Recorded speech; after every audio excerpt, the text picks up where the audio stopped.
Oh,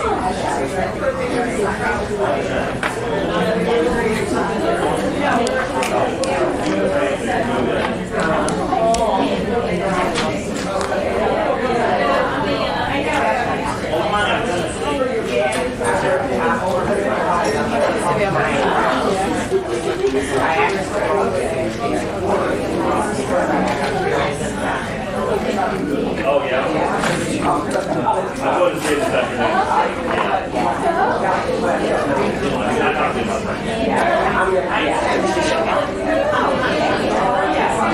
Okay.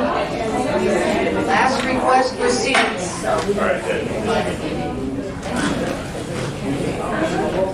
I want to welcome everybody this morning, 9 a.m. on a Thursday morning. I think a few of us are usually busy with other things, but this is a very important time for all of us. We're celebrating 100 years for the right of women to vote. I think it's a aspect that a lot of folks take for granted in our society. And we're very excited this morning to bring a panel of women in government to help celebrate this time. The other exciting part is our League of Women Voters is also celebrating 100 years. We've been in the force along with the voting population to ensure that people are informed and that people have access to voting. Some of you may have attended some other forums and information sessions. We're out quite a bit with the community projects. We were with the Women's March a few weeks ago, and we have certainly enjoyed collaboration with many agencies in the community. And so this morning, we want to start off thanking Hancock College for allowing us to provide this forum at their facility. We will have Dr. Walthers come up and introduce and give a welcome this morning. Thank you.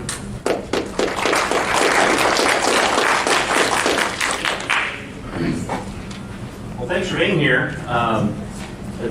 We try our best to do community events whenever we can and try to say yes, so we're happy to share our space with you. And there's a lot of census information going on over there. And I got my one trivia question for you. And because the census does our reapportionment, right? Anybody know why we have 435 members of Congress? I love this question. You just get blank stares. Nobody knows. Who knows? You know? Yeah. It's based upon the census count. It's not, actually. The apportionment of the 435 is based on the census count. 1929, Congress couldn't come to an agreement on the number of members of Congress. Up until that time, every 10 years, they would add members of Congress to reflect the population. And they decided then in I believe it was 1929, that they wrote the Reapportionment Act, and they set the number at 435 in statute, and they've never changed it since. So think about that as you think back 100 years, and how the population has changed, and we're still using the same number that they were using 100 years ago to reapportion our country. I think it's a fascinating topic, and the longer version of it gets into they didn't want to grow it because they didn't want all of those immigrants from Italy and Greece and those kind of people having an outweighed. Sorry, Supervisor. Maybe there's some wisdom in that. I don't know.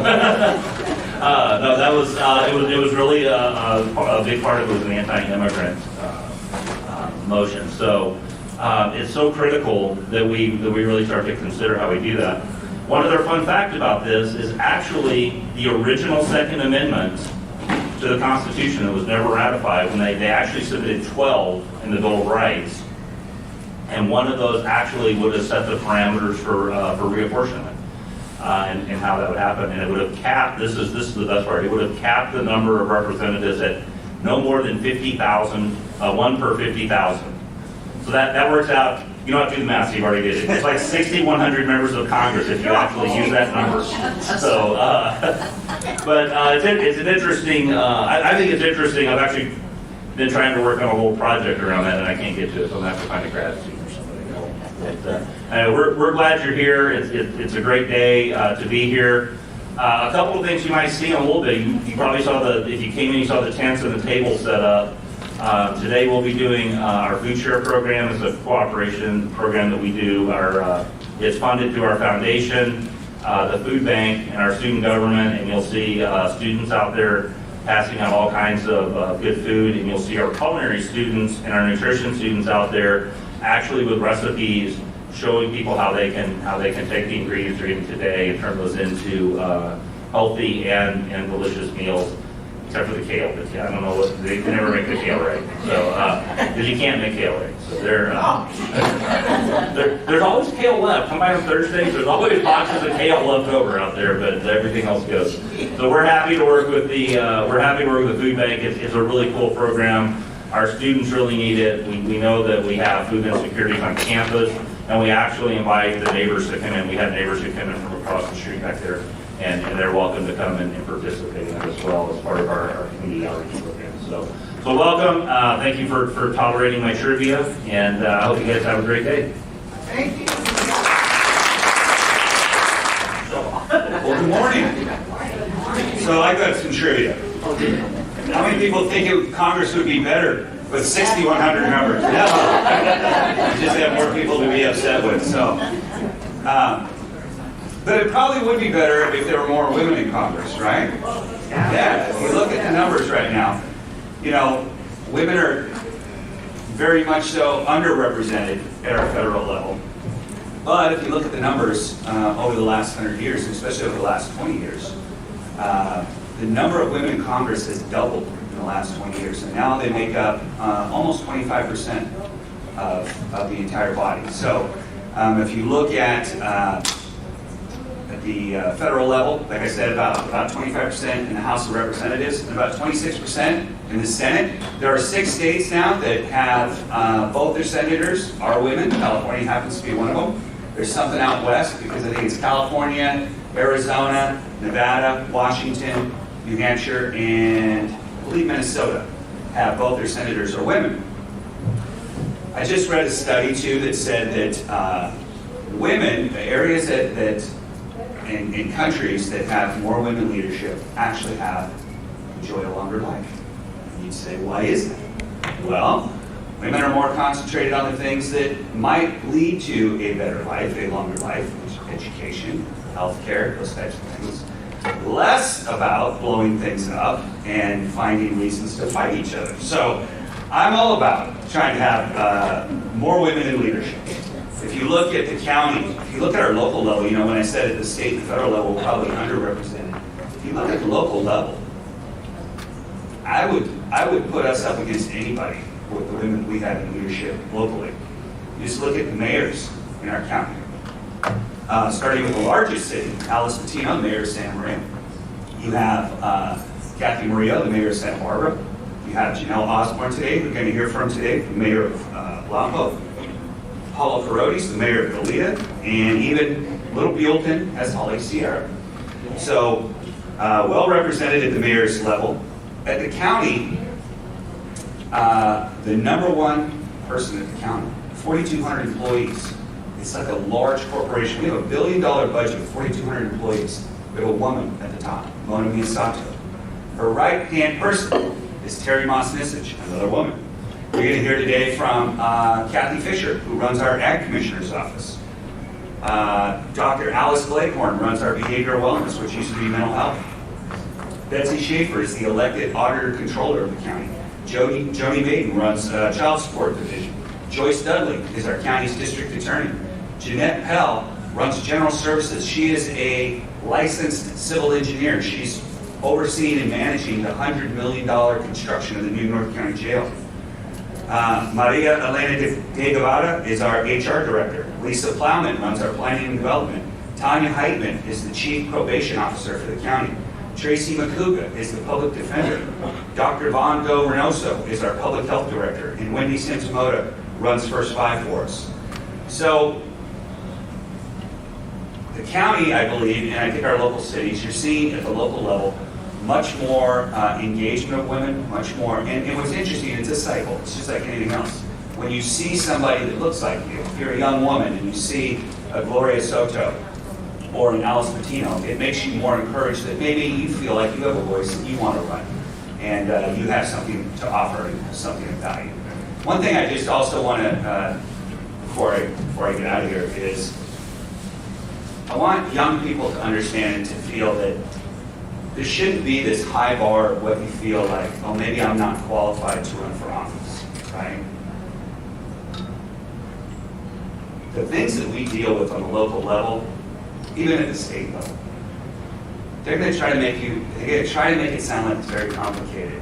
You know, a lot of times if you read about a budget or you're listening to a member of Congress speak, everything sounds so complicated. It's not.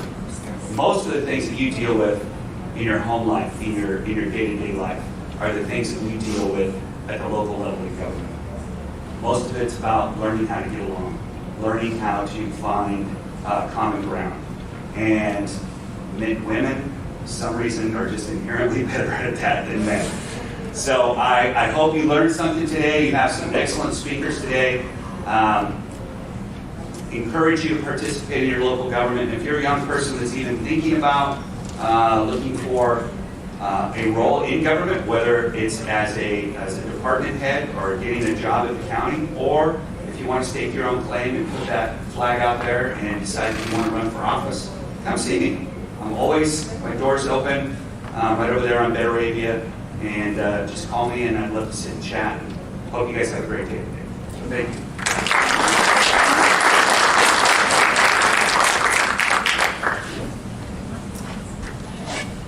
Hi, I'm Tracy Beard. I'm a 5th District Commissioner for the Women's Commission. I've been on the Commission for 9 years. I've been up here for about 9 months now. I'm very proud to be a Commissioner. The work we do, we work with the Veteran Stand Down. We work with helping with the human trafficking problem on task force. We do political forums to help women get into politics, to understand why you want to be on commissions, why you want to be on boards. That's probably one of the most important things now. We want women to be on boards. We have done forums throughout to what we call Women Speak Outs for the last 4 years here. We've hit all of our communities, all 11 of our large cities. We've done speak outs throughout the community, and we have a little data on what people need. Each of our communities are different in Santa Barbara County, but we are commissioners for one county and one community, and we like to say that. And we're very proud of that, we need your help, and our supervisors need to listen to what women have to say, and we truly believe that we are the voice to help them, men and women, to move forward on what is happening on the very small local level, the community level. And I ask that this year we took on voting. We asked you vote, and we partnered with the Women Legal Voters, and that was one of the reasons we partnered, and tomorrow is their 100th anniversary.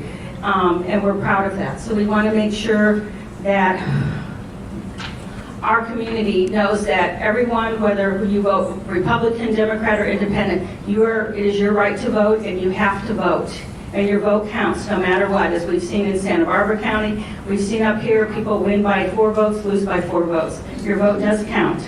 I do have the privilege of being the president of the Association of California Women's Commissioners this year, a task that I took on, and we have built 3 commissions out of 58 counties since we have taken on that task as president. That is our goal. Is we have 58 counties, and if you know people in other counties, we all know people throughout California, find out if they have a commission, if they have a voice, and help us engage to them. And I ask you to do that if you're interested in being in elected office, being on commissions, help women have a voice throughout the state of California.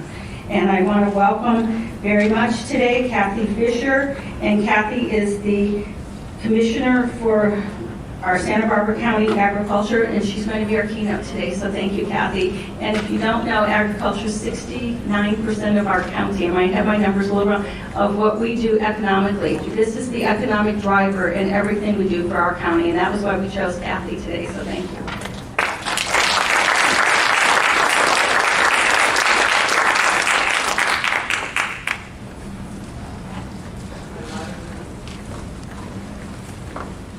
Raise a little bit higher for me.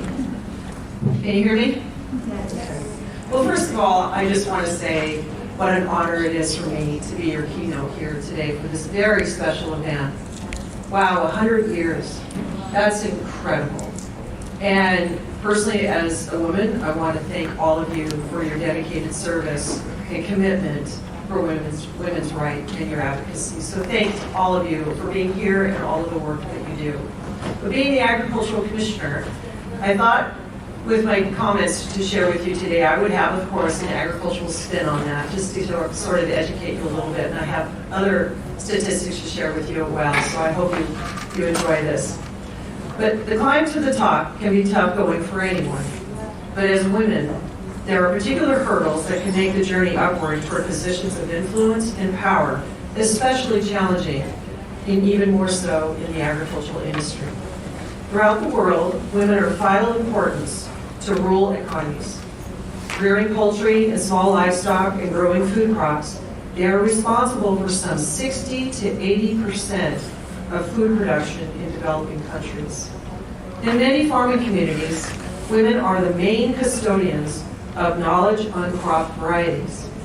It leaves no doubt that respecting the basic rights of women, especially in rural areas in developing countries, is by far the most effective means of fighting hunger and poverty in a sustainable way. This ranges from fundamental right to bodily integrity, to the freedom to choose whether to marry and if or when to have children, whether women can exercise their right to learn to read and write, to own land, to have access to water, livestock, and machinery, or whether they are allowed to open a personal bank account or take a loan, can be a decisive factor in women's chances of being able to provide for themselves and their families. If women have the opportunity to self-organize and take part in decision-making, often the whole community will benefit. Looking closer at home, from historic homesteaders to contemporary cattle ranchers, women have been the cornerstone of America's agricultural heritage. The USDA Census of Agriculture revealed that nearly 1 million women are working America's lands. That is nearly a third of our nation's farmers. That equals 36% of U.S. farms are run by women, and 56% of all farms have at least one female decision maker. Together, these women are generating $12.9 billion in annual agricultural sales. From the classroom to the farm, to the boardroom, women in agriculture are helping to pave the way for a better future. Women are scientists, economists, foresters, veterinarians, and conservationists. Women are property owners and managers. They are policymakers and standard bearers. Women are involved in every aspect of agriculture today. As leaders, it is our responsibility to make sure the next generation of women are educated, encouraged, and empowered to take on the challenges of meeting the world's growing food, fuel, and fiber needs. Women have a critical part of farm and ranch operations across the country and around the globe for centuries. But now, as women in agriculture, we have a unique opportunity to be the change we want to see in our industry. We must build on the incredible legacy of stewardship, innovation, and productivity, and help one another succeed now and moving into the future.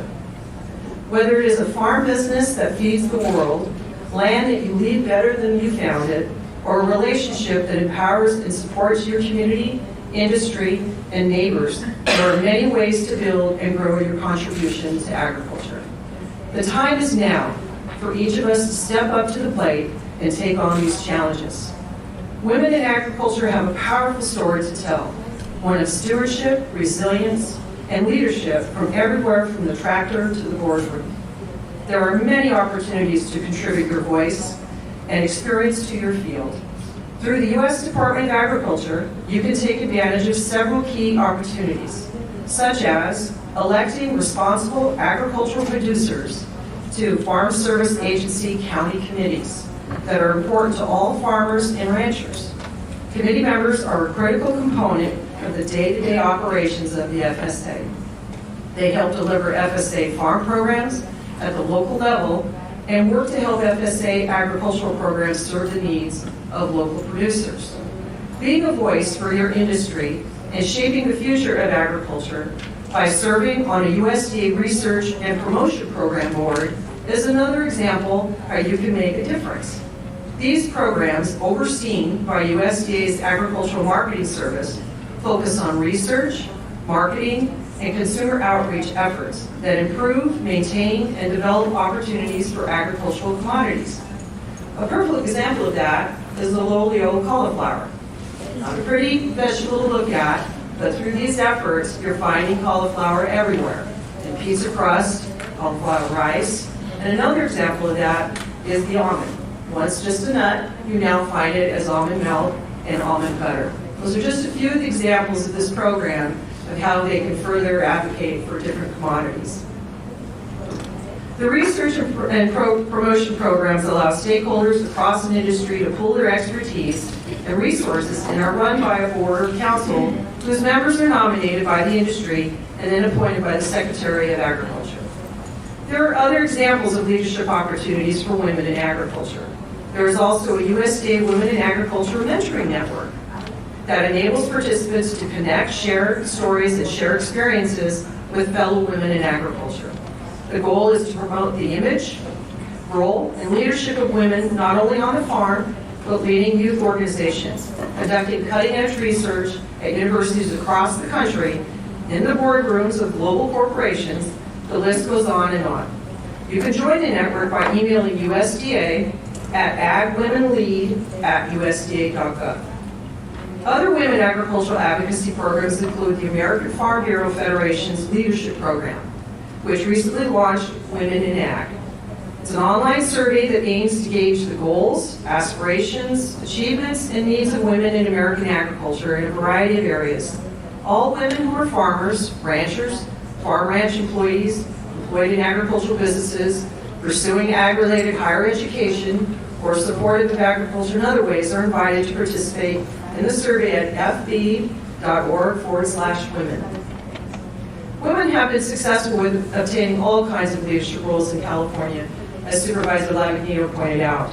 Examples of leadership at the federal level, as Supervisor Lavigno mentioned, was Senator Dianne Feinstein, Senator Kamala Harris.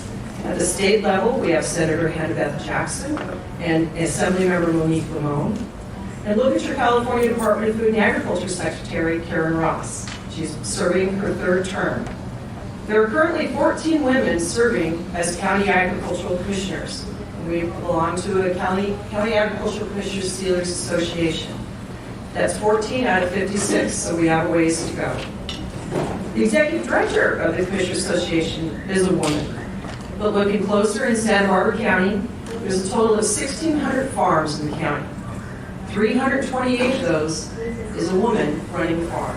It's pretty impressive statistics.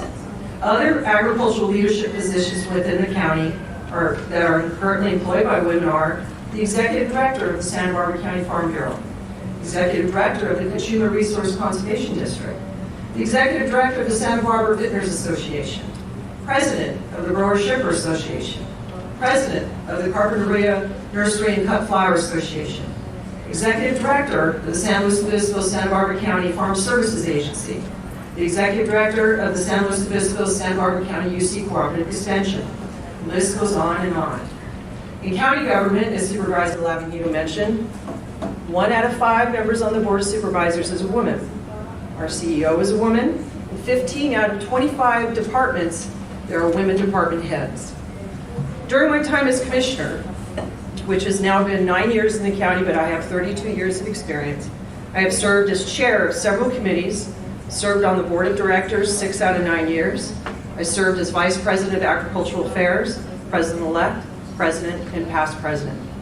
Within my own department, we have 3 out of our 4 deputy positions are women, along with one of our agricultural supervisors. In closing, I would like to share a few inspiring quotes from emerging women leaders.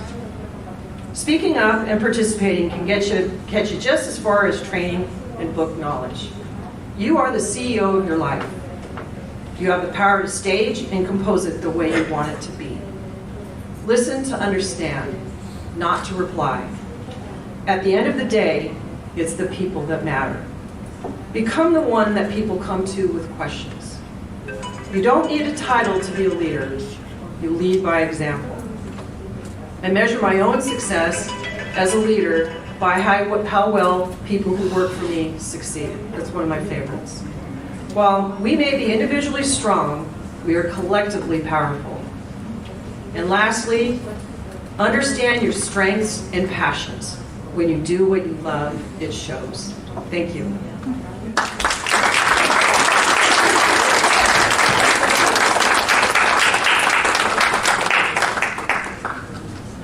Does anyone have any questions?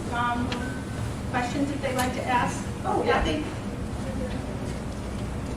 Go ahead. I have actually a couple questions. Number one, weights and measures sealer. What aspect or what is the description of that part of your title? Thank you for that. That's another hat that I wear that a lot of people don't know what we do. So let me see if I can put it. You know when you go to a gas pump and you see that circular little sticker? That's called a seal. And every single commercial and weighing device in the county, we have to inspect for accuracy. So the Weights and Measures Division, we've been inspecting devices since 1913. And anything that's used in commerce to either weigh or measure, it has to be tested for accuracy. And that's that other hat as being a sealer. Every year, there's 6,700 commercial devices in the county that we have to inspect and make sure that it's accurate. But it's also not only a consumer protection service we provide, it also helps businesses. For example, speaking of gas pumps, we have one gas station out here that is very high volume gas pumps to fill up those large semi-trucks. So a lot of fuel is going through the gas nozzle. Well, our inspector found that they were giving fuel away in a very small increment. But because of the high volume, that gas station owner was losing $60,000 of fuel a day. Holy. Yeah. So we not only protect all of you to make sure you get what you pay for, but we're also protecting the businesses out there as well. Another example is when you go, say, to the grocery store and you make your decision what that shelf tag says, that's the price of it. You take that and you go to the scanner and they scan it. We also make sure that that's accurate, because in more cases than not, you're probably being overcharged. So check your receipts, everybody, and if you find you've been overcharged, give us a call. And we'll go out there and we'll do an undercover purchase to see if there are problems with this accuracy of the information in the computer database. More cases than not, there's a lot of problems. So please check your receipts. Pay attention to that, because these stores are making billions of dollars off of these overcharges. So that's just another example. And thank you for that question. That a lot of people don't know in the Agriculture Commissioner's Office that we also have that whole separate other division that we work on. I have one other question. I grew up in the San Maria Valley, and over the years, especially over the last maybe 10 years or so, I see whole areas of agriculture disappearing to other entities. What impact has that had on our agriculture, which I think the number you said was 69% of our area is agriculture.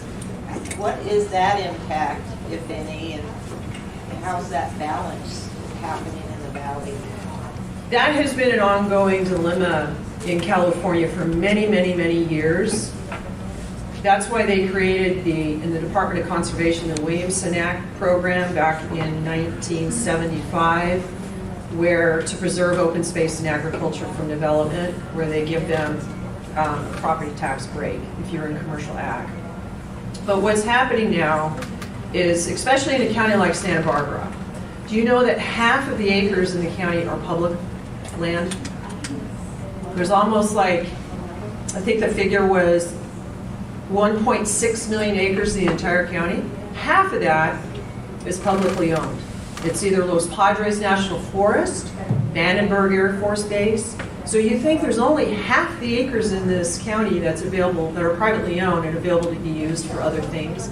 That's why we have such a competition for land use in this county.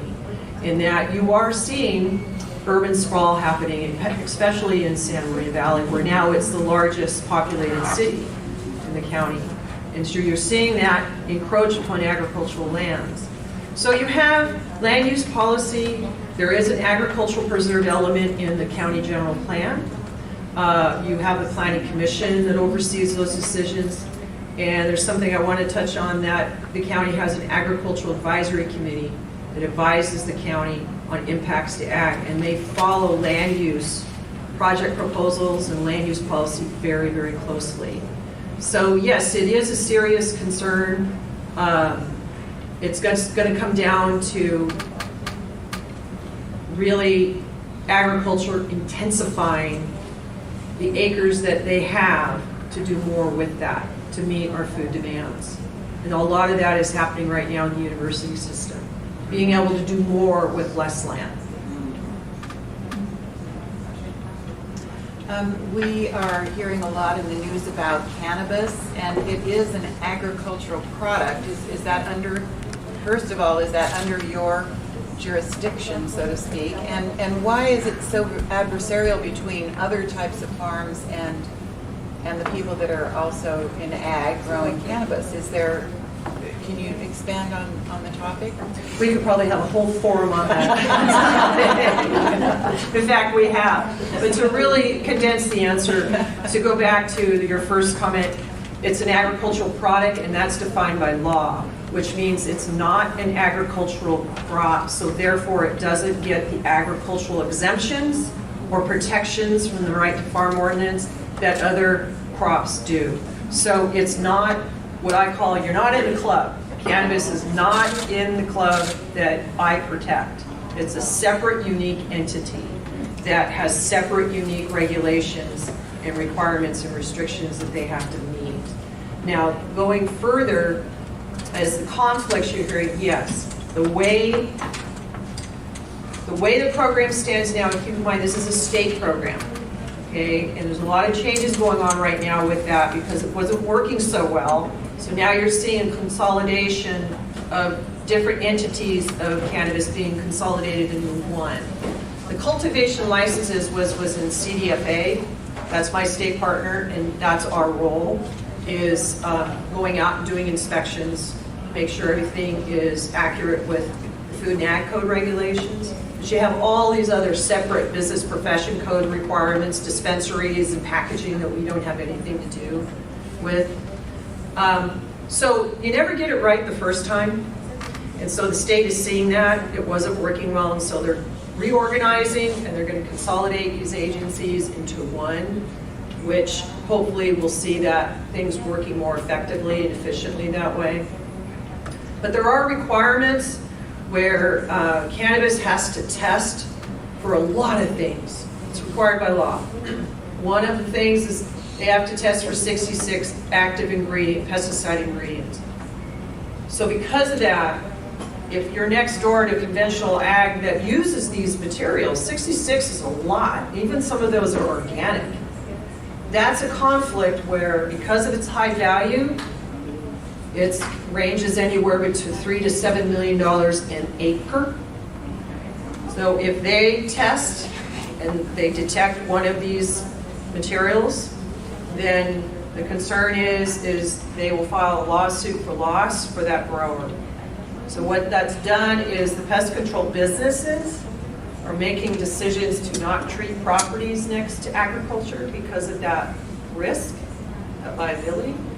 So we've done what we could with a stakeholder working group. I put a group of 11 different stakeholders to talk about it. We didn't come up with a solution, but at least the group came up with 2 documents you can get on our website. One is called Best Management Practices. In other words, don't drift. This is how you don't do that. The other is how to get to know your neighbor. Because growers have grown up together in this community. They know each other, multiple generations. If there's a problem, they can pick up the phone, they'll call. Hey, we got a problem here, and they solve it, right? But cannabis is a new neighbor. They don't know that person. And so this document, Get to Know Your Neighbor, somewhat gives them ideas on how to get to know your new cannabis neighbor and how to find a way together for you to coexist. Something we just finished back in January, and we're quite proud of that work. And you can see that on our website because all these documents are posted there. That leads to a question on organics. I understand that's the fastest growing segment in ag, and there's a lot of drift issues regarding organics as well, aren't there? I haven't heard it because we do investigate drift cases. Okay. I haven't heard it, and you're right about that. That our organic acreage is increasing, and our number of farms that are organic are increasing in the county, and the plain and simple fact is that's what the market's demanding. And our biggest buyer of produce in the county is Costco, and the other is Walmart. And their buyers are the ones that dictate the market, and of course our growers only want to grow something that they're going to sell. And so it is organic, and our growers are responding to that. And in fact, the number one commodity that's organic in the county that people don't know is strawberries. So big demand for that. And then of course we have food safety is a big deal that we're responding to that because they're now doing food safety audits on the premises. That's like an all-day event for them. It's quite challenging. A lot going on for them. Good. Can you tell the group the difference between what hemp is and cannabis is? Because hemp is a legal agricultural drug now. I was in Washington when it became legal that week, and the difference of what it is here in the county. Sure, you bet. So as Tracy indicated, Congress changed this Controlled Substance Act where it removed industrial hemp. And it's no longer an illegal substance. However, marijuana still remains on the controlled substance list, Schedule 1, right there next to LSD and heroin. Okay? So that what complicates things with the cannabis legal industry in California. We never can forget that it's still federally illegal. But to answer Tracy's question, they're both cannabis sativa plants, but they're used for different things. But the main difference is the tetrahydrocannabidiol. That's a tongue twister, so I say THC. THC is a psychoactive element in cannabis that makes you high. Okay? And that's why people use cannabis for it, to get not only the medical benefits, but that feeling of high. But industrial hemps can only have 0.3% THC or less. That's that fine line that is the difference between industrial hemp and cannabis for marijuana. And so the only way you can really determine what that is you have to sample it, send it to a lab, and have it tested. Okay? Now, it was the 2018 Farm Bill that Congress removed hemp, so it's now considered a crop. So it's now in that club I was telling you about. Okay, marijuana isn't, but now the industrial hemp is. So they get the exemptions, they get the right to farm protections, okay? It's just another typical crop. A lot of similarities, looks similar to marijuana, has an odor, everybody. But I've been in the middle of a field of industrial hemp, waist high, and it was in full bloom. I couldn't smell a thing. So there's a variety of different varieties out there for odor. But we don't allow commercial in the county yet because we only allow what the 2014 Farm Bill allows, and that's only to cultivate it for research. In fact, Allan Hancock has multiple memorandums of understanding agreements with about 12 growers in our county right now to grow industrial hemp for research purposes, and I'm really excited to hear some of the work that they're doing. Does it have actually medicinal benefits? You've heard the CBD Okay, cannabidiol. There's also CBG, there's CBT, I mean, there's so many different CBs. The problem right now with hemp, because that's what it's grown for, fiber and seed and CBD extraction to make those little gummy bears and topicals, and let's face it, I've used them on my arthritis, and you know, it works. But the problem with that, there is no market. There shouldn't be anyways for consumables, because FDA, Food and Drug Administration, have not come up with health standards yet for CBD consumable products. There is no health standards. There is no scientific evidence or research done to tell you, is this okay to take? Does it do what it says it's going to do? Nothing's been proven with research. And until they do that, they've said CBD, human consumable products derived from industrial hemp are not legal. So they've got starting to get a little bit tough now, where they've gone out to 15 manufacturers in the country and they've fined them and they've shut them down. So now our growers have nowhere to sell, because that's where the money is with that variety. So they're trying to find out. So it's uncertain right now with the future of hemp in this county, but we should probably start seeing around July, August, a commercial hemp industry opening up in the county about that time. But great question. Very complex. It's a different time out there right now. Yes? Well, just a question then, of hemp, we don't have any commercial here. If they're using it to manufacture the CBD, but since it's not the marijuana crop, are there the same restrictions as far as testing for pesticides? No, they don't have that for testing yet. The only thing hemp has to be, there's this misunderstanding that there is, but I have to remind people, no. Hemp is not tested for those 66 active ingredients. The only testing that they are required to do is for the amount of THC.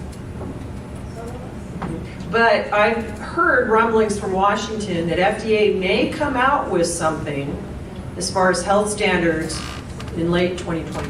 Because the whole country is waiting for them to come up with something, and until then, the CBD market has really been stifled.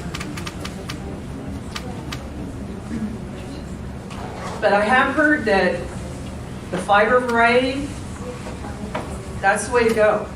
They're making plastic parts out of it. They're making parts for automobiles, rocket parts. They even make a concrete out of hemp called hempcrete. And that's the fiber variety, which is very different looking. It's very tall. It can be like 12 feet tall. They don't want the leaves like the other varieties want. They want that stalk. And I don't know if you've ever seen it. I have. It's really bizarre, where I've looked at a cut stalk and it was hollow in the middle, and the cambium layer of the stalk was as hard as cement. It was really something I've never seen before, and that's where I'm seeing the future of the hemp industry is in the fiber variety. They make clothing out of it, which is almost bomb-proof. They last a long time. They used to make in the country back in the 1700s, it was required to grow for its fiber. And they made canvas sails for ships, rope, all kinds of things for it. And then the profitability for growing hemp for this purpose in the country declined around 1935 when they came out with a Marijuana Hemp Taxation Act. Because even back then, marijuana was legal. And then it was in 1965 they came up with a Controlled Substance Act that added hemp and marijuana on Schedule 1. And that's when it became illegal. But before that, both of them, it was in high demand to grow hemp back when the country was being settled, because they needed the product, because they didn't have a timber industry back then. They didn't have the ability to take trees, cut them down, make them into boards and paper like they do now. So they relied on hemp. One other question, just again, more marijuana and hemp. What's the water requirement for those kind of crops as compared to the traditional stuff, our strawberries, our broccoli? What is the water requirement? I don't know exactly, but I do know all of the hemp that's being grown out there right now is on drip irrigation. So it's very efficient irrigation, where you have drip tape and then the drip emitter, It just drips water right to the roots. So it's not others where you see sprinklers going. It's a very, very efficient use of water. I don't know the amount, honestly, but I think it's probably in the same ballpark of other drip irrigated type crops. But you know, they have a lot of disease pressure. It's a new crop they're learning how to grow. This is a whole learning curve for them. They don't have the equipment to farm it, so it's all by hand, loppers. They have a lot of pest problems they didn't count on. One is corn earworm. You know that icky worm that gets into sweet corn and can ruin the top third? It loves hemp flowers. And it gets in there and it just destroys the hemp flower, and it's all brown and it just falls apart. Powdery mildew is a serious pest problem for them they're struggling with. And then, European corn borer and mites. Because they as well are limited on only using exempt materials. They can't use other pesticides. And exempt materials are like flavored oils, garlic oil, neem oil, things like that. And that's, they don't have enough tools to deal with the pest issues. So yeah, there was a lot of, I was trying to caution the growers, be careful, don't go gangbusters yet. This is new. I always like to pilot, go small, and they didn't listen. So there was a lot of loss, and I've been hearing the cost they didn't anticipate because of laborers. It's a lot, and they just didn't have the CBD market, so a lot of it was wasted. Yeah, they lost a lot of money. In fact, I heard a very, very depressing statistic when hemp became legal. There were a lot of growers across the country who was struggling. They were, in debt and weren't making it for conventional crops, so they went all in for hemp, thinking it was going to be the El Dorado. And I heard there's been about a dozen suicides. Because they went all in, and the CBD market wasn't there. Yeah, it's very sad. So the future of hemp in the county is very uncertain at this point in time because of where it's at. But it's my guess once California gets a manufacturing infrastructure for whether fiber, because that doesn't exist now, and so they have to ship it out of state. And those states aren't buying because they're already at full capacity. So it's nowhere for it to go. So until California gets an infrastructure for manufacturing, things are going to be pretty kind of sputtering along right now. Thank you. One of our commissioners makes necklaces, and it's called the Birth of Reason. And all women and everybody, human beings, are created from an egg, so it's kind of a little egg, and it has a little story with it. So Commissioner Judy Weisbar has created these and made these, so this is a gift. And also I'm going to bring up Lisa Thornhill. Lisa has a gift for you from the League of Women Voters. How lovely. Thank you for speaking, and Lisa's going to introduce you. That was very good. Thank you so much for the information. And the league is giving Cathy a calendar that marks the 100 years that women have had the right to vote. So this is a gift from our league to you, and thank you again. Thank you so much. And now